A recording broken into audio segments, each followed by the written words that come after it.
Varicose veins కి సరైన చికిత్స కోసం సంప్రదించండి ఎవిస్ హాస్పిటల్. నమస్తే, వెల్కమ్ టు సుమన్ టీవీ. ప్రస్తుతం మనతో ప్రముఖ జ్యోతిష పండితులు బ్రహ్మశ్రీ నందిబట్ల శ్రీహరి శర్మ గురుగారు ఉన్నారు. వీరితో ఈరోజు కొన్ని విషయాల గురించి మనం చర్చిద్దాం. నమస్తే గురుగారు. వాగర్థావివ సంపృక్తో వాగర్థ ప్రతిపత్తయే జగతః పితరౌ వందే పార్వతీ పరమేశ్వరౌ. సదాశివ సమారంభాం శంకరాచార్య మధ్యమాం అస్మదాచార్య పర్యంతం వందే గురు పరంపరాం. ఆదిత్యాయ చ సోమాయ మంగళాయ బుధాయ చ గురు శుక్ర శనిభ్యశ్చ రాహవే కేతవే నమః.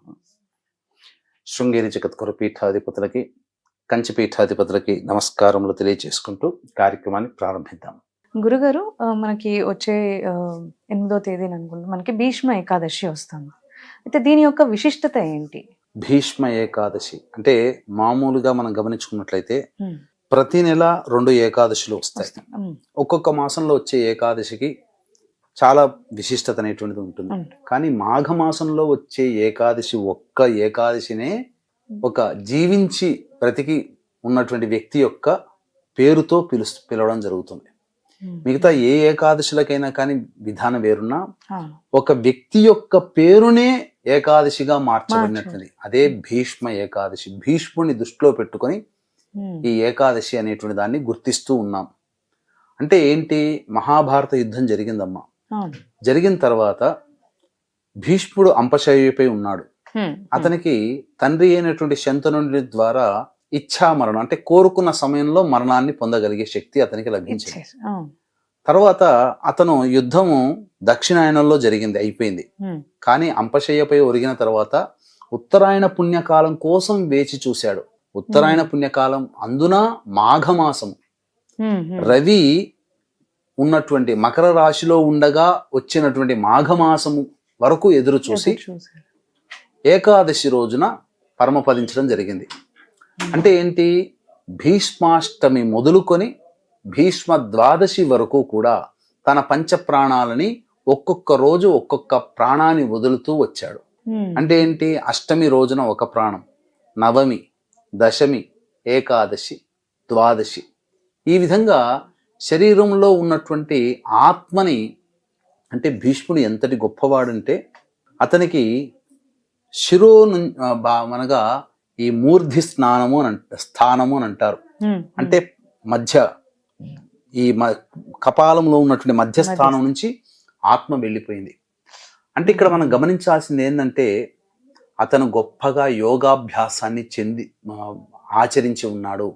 మనం ఈనాడు చెప్పుకున్నటువంటి యోగా ఆనాడే అతను ఆచరించి ఉన్నాడు. కాబట్టి శరీరంలో ఉన్నటువంటి ప్రాణములు, పంచ ప్రాణములన్నీ కూడాను శ్వాసతో ఏకబిగిన శిరస్సును పంపించి తద్వారా అతనికి కపాల మోక్షం వచ్చే విధంగా చేసుకున్నాడు. కపాల మోక్షం ఎవరికైతే కలుగుతుందో వాళ్ళకి మళ్ళీ జన్మ అంటూ ఉండదు. ఇక్కడ మనం గమనించాల్సినటువంటిది ఏంటంటే మహాభారత యుద్ధం జరిగిన తర్వాత కూడా గమనించుకుంటే ప్రధానంగా ఆ యుద్ధమైన తర్వాత ధర్మరాజు వెళతాడు. కృష్ణుడు అందరిని దగ్గర తీసుకుని వెళతాడు. ఈ లోకంలో బ్రతికున్నటువంటి ఏకైక అన్ని రకాలైనటువంటి ధర్మాలని, క్లిష్టమైనటువంటి సమస్యలని గురించి వివరించగలిగేటువంటి వాడు ఒక్కడే భీష్మ పితామహుడు. ఆయన దగ్గరికి పోదాం, నీకున్నటువంటి ఆలోచనలు, సందేహాలన్నీ ఆయన తీరుస్తాడనగా ధర్మరాజు తీసుకుని వెళ్తాడు కృష్ణ భగవానుడు.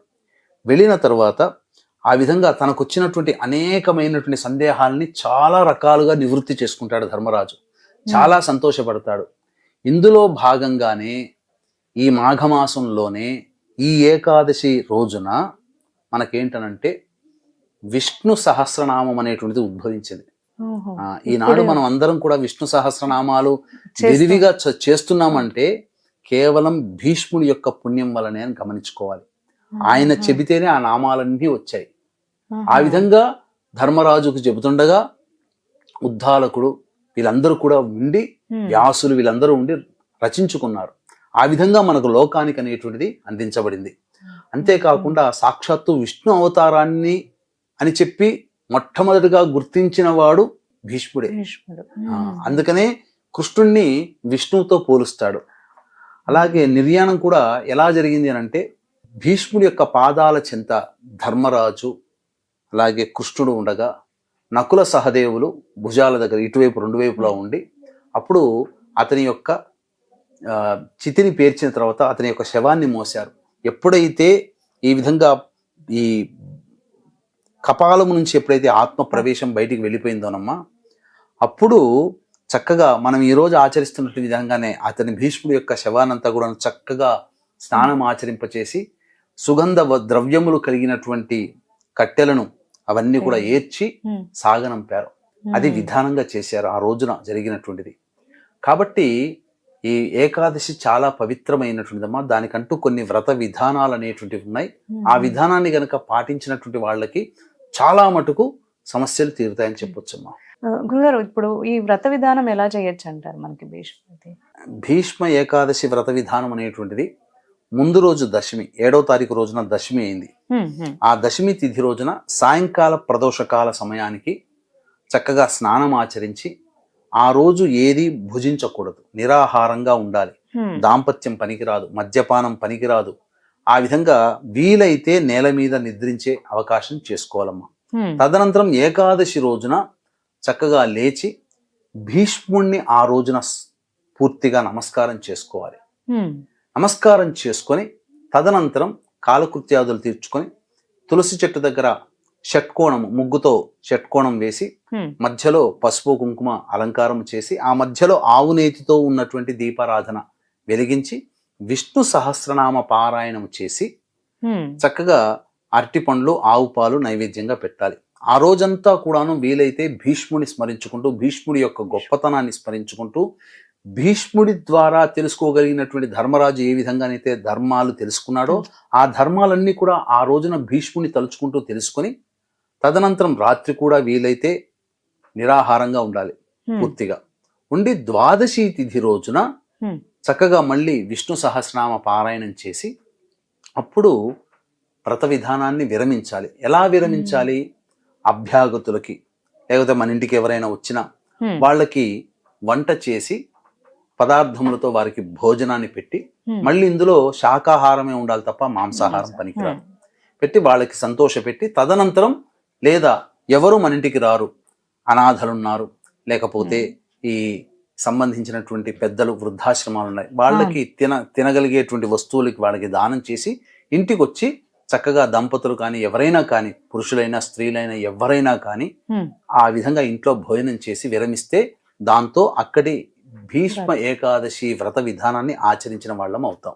భీష్మ తర్పణాలు ఇస్తూ ఉంటారు కదా గురుగారు, అది దాని యొక్క ప్రత్యేకత ఏంటంటారు? ఎక్కువగా ఈ రోజున భీష్మ తర్పణం అనేటువంటిది ఖచ్చితంగా చేయాలమ్మా. మనకు ఎందుకు చేయమని చెప్పబడి ఉందంటే, ప్రధానంగా భీష్ముడు ధర్మాన్ని గురించి బోధించిన వాడు భీష్ముడు కలియుగానికి ముందుగా. కాబట్టి సమస్తమైనటువంటి జ్ఞానానికి ప్రతీక భీష్ముడు. ఆయన బ్రహ్మచారి, ఆయనకంటూ సంతానం లేదు. ఇప్పుడు అందరం కూడా మనం ఆయన సంతానంగానే భావన. కాబట్టి సంతానం లేనటువంటి అటువంటి మహోన్నతమైనటువంటి వ్యక్తి, సాక్షాత్తు విష్ణు అంశ సంభూతుడైనటువంటి కృష్ణుడే కొనియాడాడు భీష్ముడిని. కాబట్టి తను మాట ఇచ్చిన దాని ప్రకారము, ధర్మం ప్రకారం నిలబడి ఉన్నటువంటి మనిషి. ఇక్కడ ఒక సందేహం రావచ్చు, మరి అంతటి ధర్మంగా ఉన్నవాడైతే ద్రౌపది వస్త్రాపహరణ సమయంలో ఎందుకు తలకాయ ఉంచుకున్నాడు అనంటే, దుర్యోధనుడి యొక్క ఉప్పు తిన్నాడు. చెప్పగలిగే స్థాయి, చెప్పగలిగే స్థితిలో ఆ వయసులో ఉన్నా కానీ అతను రాజధర్మానికే ప్రాధాన్యతనిచ్చాడు. అయితే అక్కడ తాను చేసినటువంటి తప్పుకి శిక్షని యుద్ధంలో అంపశయ్య మీద ఉండి అనుభవించాడు కదా. అంపశయ్య మీద ఉండంటే ముళ్ళు మీద పడుకోబెట్టడం శరీరం అంటే, రోజు రోజుకి ఆ శరీరం కృషించిపోతూ ఆ ముళ్ళులన్నీ కూడా, బాణాలన్నీ కూడా లోపలికి వెళ్ళిపోతుంటే, రక్తము ధార కారుతూ ఉంటుంటే ఆ బాధని అనుభవిస్తూ మాఘమాసము వచ్చేంత వరకు ఉండి, ఉత్తరాయణ పుణ్యకాలం వచ్చేంత వరకు ఉండి, మాఘమాసంలో అష్టమి నుంచి ఒక్కొక్క ప్రాణాన్ని వదిలాడు. అంటే అతను ధర్మ ప్రకారము అక్కడ రాజధర్మాన్ని ప్రదర్శించాడు కానీ మానవ ధర్మాన్ని ప్రదర్శించలేదు. కాబట్టే ఆ శిక్షను అనుభవించాడు.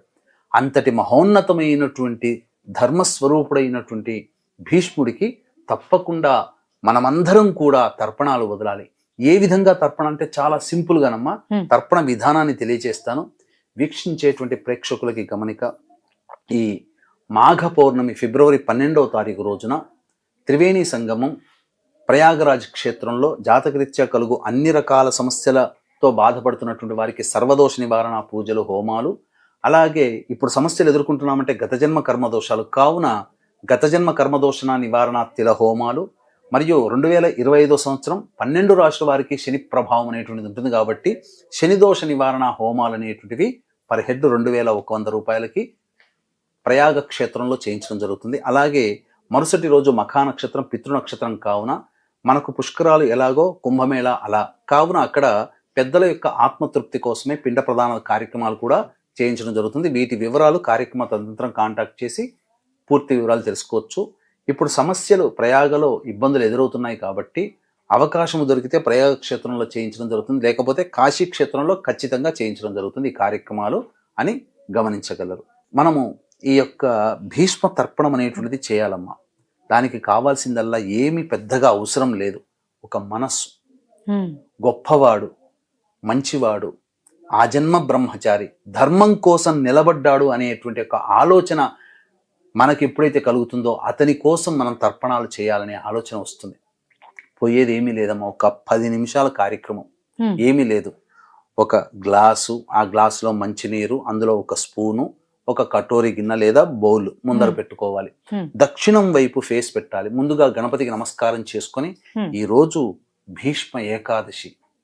ఈ భీష్మ ఏకాదశి రోజున పితామహుడైనటువంటి భీష్ముడికి నేను తర్పణాలు వదులుతున్నాను, ఆ తర్పణ ప్రభావం అతనికి చెందాలి అని చెప్పి తర్పణాలు వదలాలి. ఎలాంటి తర్పణాలు, ఎలా అంటే గణపతికి నమస్కారం చేసుకొని గణపతి యొక్క అనుజ్ఞ తీసుకొని దక్షిణం వైపు ఫేస్ పెట్టి తిలలు, నల్ల నువ్వులు బొటన వేలికి అంటించుకొని ఇలా చేతిలో లేదా నల్ల నువ్వులు ఆ గ్లాసులో వేసి ఆ నీళ్ళని చేతిలో వేసుకొని ఏమని చెప్పాలంటే వైయాఘ్ర పద గోత్రజుడు, సాంకృత్య ప్రవరుడు, బ్రహ్మచారి, పుత్రులు లేనివాడు, మహావీరుడు అయినటువంటి భీష్మునికి తర్పణం వదులుతున్నాను అని చెప్పి భీష్ముడు పేరు చెప్పి తర్పయామి తర్పయామి తర్పయామి అని చెప్పి ఆ బౌల్లో వదిలేయాలి. ఆ విధంగా 3 సార్లు పఠిస్తూ వదిలేయాలి. తర్వాత మనస్సులో బ్రహ్మచారి, గొప్ప వీరుడు, గంగాపుత్రుడు, రాజకీయ చతురుడు, రాజర్షి అయినటువంటి భీష్మునికి నేను ఈ తర్పణాలు వదులుతున్నాను, అతనికి నా నమస్సు మాంజరులు అని చెప్పి నమస్కారం చేసుకొని ఈ విధంగా 3 సార్లు తర్పణం వదిలితే చాలమ్మ, చాలు. ఇది ఈ విధంగా ప్రతి మానవుడు చెయ్యాలి. అంతేకాకుండా కొన్ని దానాది కార్యక్రమాలు కూడా చేస్తే చాలా విశేషం అని చెప్పవచ్చు. ఏ దానాలు చేస్తే మంచిదంటారు గురుగారు? ఈ భీష్మ ఏకాదశి రోజున మనకు విష్ణు సహస్రనామం ఆయన ద్వారానే వచ్చింది కాబట్టి వీలైనంతగా విష్ణు సహస్రనామ పారాయణ పుస్తకాలు, విష్ణు సహస్రనామాలు ఉన్నటువంటి పుస్తకాలని ఎవరికైనా దానం చేయండి. ఇక ముఖ్యముగా చెప్పులు, గొడుగులు, నూతన వస్త్రములు బ్రాహ్మణుడికి దానం చేయవచ్చు. అలాగే ఎవరికైనా అభాగ్యులకి వాళ్ళకి అవసరానికి తగ్గట్టుగా వస్త్రములు దానం చేసిన, చెప్పులు దానం చేసిన చాలా విశేషమైనటువంటి ఫలితాలు పొందుతారు. ముఖ్యంగా కర్మదోషాలు తొలగిపోతాయి ఈ రోజున ఆ విధమైన దానములు చేసినటువంటి వాళ్ళకి.